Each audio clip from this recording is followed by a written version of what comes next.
Hello and welcome back to my channel. My name is Dwayne Kimball, United States Army veteran and retired VA rating specialist.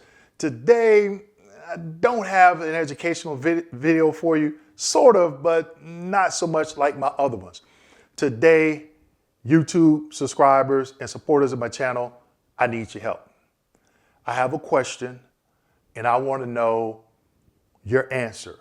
I'm going to go over that question and I'm going to provide my answer, but I want to know your answer, okay? And it has to do with the PACT Act versus Nehmer cases and why the VA didn't do for the PACT Act conditions like they did for the Nehmer cases, okay? So I'm going to break Nehmer down for you so you understand and you'll be able to answer this question. So let's go ahead and get into it.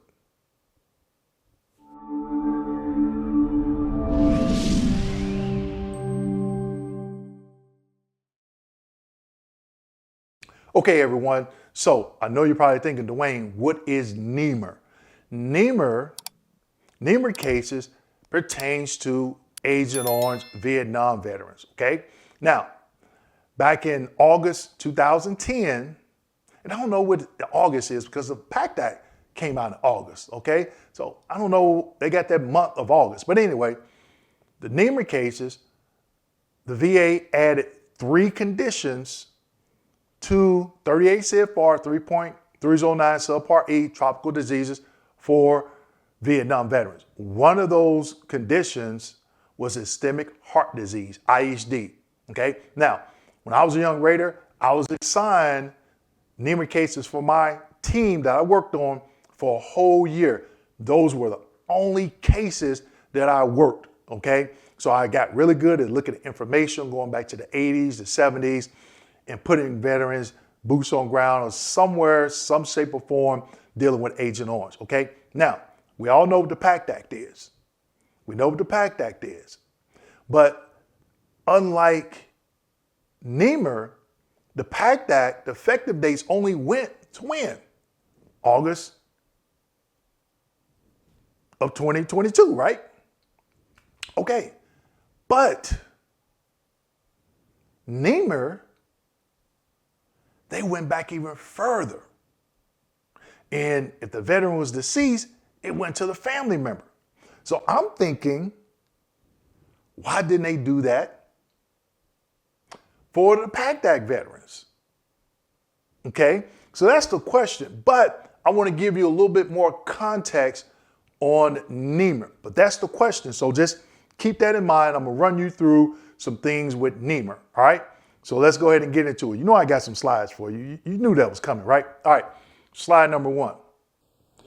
Here in slide number 1, 38 CFR 3.816, awards under Nehmer court orders for disabilities or death caused by a condition presumptively associated with herbicide exposure. Now, I only have one item highlighted in red: a surviving spouse, child, or parent of a deceased Vietnam veteran who died from a covered herbicide disease. Now, with that being said, the VA added 3 conditions, okay? Those 3 conditions were ischemic heart disease, Parkinson's disease, and chronic B-cell leukemia. Now, out of those 3, the one that I saw all the time, because I was the Nehmer Raider on my team, was IHD, ischemic heart disease, okay? Now, and it came out August, I can't remember the date, but it's on the next slide, August 2010, okay? And so what we were doing stage ratings. And I think the largest back pay from a rating that I did was almost $500,000, okay? And I'll explain why. But goes to the question, how was I able to go all the way back to the 80s? But the PACT Act, the VA said, no, you can't do that, okay? All right, let's keep going. Slide number 2. Here in slide number 2, it says date disabilities became subject to presumptive service connection under 38 CFR 3.309 subpart E. Now, I kind of laughed because this is one of the questions that was on the test that we would have to take every 2 years. And I can remember it distinctively, and it was asking, when was diabetes added to the presumptive list? And so I would always come to the M21 manual reference, boom, found it. But it took me a little bit longer because I haven't taken that test, oh, wow, it's been almost 6 years, right? But that's how the VA tests the raters, because you need to know this stuff, all right? But let's get back on track. So it's August 31st, 2010. And think about that. PACT Act was in August, right? It came out in August. So you see ischemic heart disease, chronic B-cell leukemia, and Parkinson's disease. And again, when it came out in 2010, we were doing stage ratings like ischemic heart disease, 60%, July 1982. And then 5 years later, we increased it to 100%. Then we would take the vet back down to 30, then back down to 60, back down to 30, up to 100, back down to 60, all the way up until 2010. And a lot of times, veterans were already 100% permanent total for something else for like 5 years. And then they come in, they poke the bear. Yep, they poked the bear, and guess what? They won. And nowhere in there did I go back and look at anything else they were rated for, because this was for something totally different. So yes, you can poke that bear. Just know what you're doing when you poke it, okay? All right, so those are the three. Now, let's keep going. Slide number 3. Now, not so much, it says definition Persian Gulf veteran under 38 CFR USC 1117. Now, the reason why I put this up has nothing to do with Nehmer, but the reason why I put it up, look down at the bottom in the note. It says August 12th, 1990, through a date yet to be determined by law or presidential proclamation. Gulf War periods. So Nehmer, Agent Orange, PACT Act, Agent Orange, and Gulf War, but Raiders weren't able to go back. August 2nd, 1990, that's when it started, right? So the question that I have, why didn't the VA do what they did for the PACT Act conditions like they did for the Nehmer conditions? Because you can see, man, August 2nd, 1990, I'm gonna explain that here in a minute. Okay, so again, the question, for full clarification, the question, why didn't the VA do for the PACT Act veterans like they did for the Nehmer cases of the Vietnam veterans for those 3 conditions, okay? Now, again, no way am I saying they shouldn't have done it or shouldn't have did the PACT Act or whatever.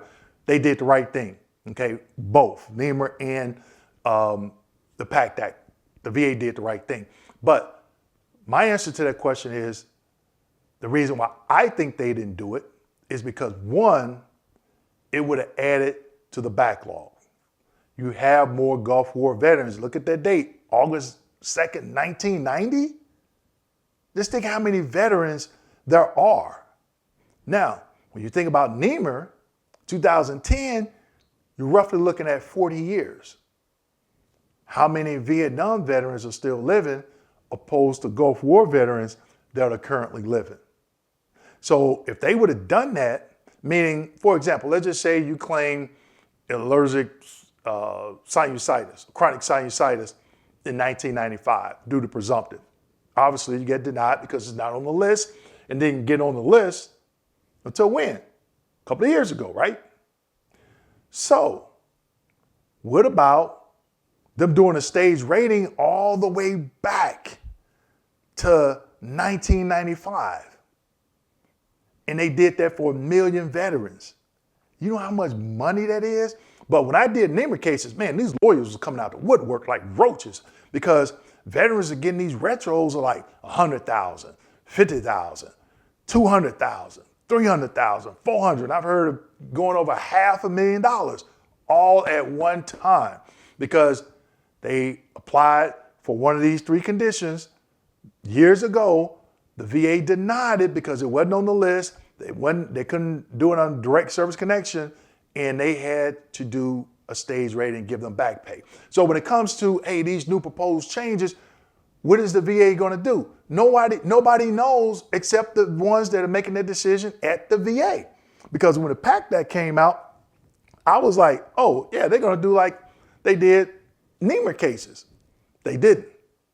They did not. No. They did not. They didn't do stage ratings all the way back if veteran claimed something between August 2nd, 1990, all the way to the date the PACT Act was implemented. They didn't do that, okay? So I know a lot of people ask me these questions, and that's why I'm doing this video, to just let you know, no one knows, okay? Now, another reason, the backlog. There are still a lot of Gulf War veterans, okay? So my two answers to that question is, one, look at the amount of money, because you got probably double or triple the amount of Gulf War veterans opposed to Vietnam veterans, all right? Also, they already got 1 million cases in inventory, and 300,000 of those are beyond 125 days in the backlog. And that just probably would, I'm not gonna say probably, it would have added to the backlog. Now, do I think they should have done it? Stage ratings like they did in Nehmer? Yeah, but that's just my opinion. So when people ask me, Dwayne, what are they gonna do? I got this scenario going on. I don't know. I wish I did. If I did know, I could give you the Powerball numbers. Okay? So no one knows, one, if they do implement these proposed changes, what it is they're going to do, because in my mind, I'm like, when they came out with the PACT Act, and I was like, whoa, a lot of veterans are about to get these huge back pays, because I'm thinking they're going to go all the way back and look from 1990 to now to see if any of these veterans were previously denied for the conditions that they added to the PACT Act to include the Vietnam veterans. Okay? So I hope I didn't confuse you, but leave me a comment and let me know, based on the information that I provided you, why you think the VA didn't do the back pay like they did the Nehmer case. Oh, and before I forget, I do apologize. If that Vietnam vet was deceased, remember that first slide when I said surviving spouses? They would get that money. So the VA had to figure out, okay, the veteran is married, was married at the time of death, then the money goes to the spouse. If the spouse is dead, then it goes to the oldest child. If there was no kids, then they had to find somebody to give that money to, okay? So again, why didn't they do this for the PACT Act? Make sure you leave me a comment. I want to know what you think, all right? So with that being said, make sure you like, subscribe, hit that notification button, and don't forget to share this video with your fellow veterans. Thank you.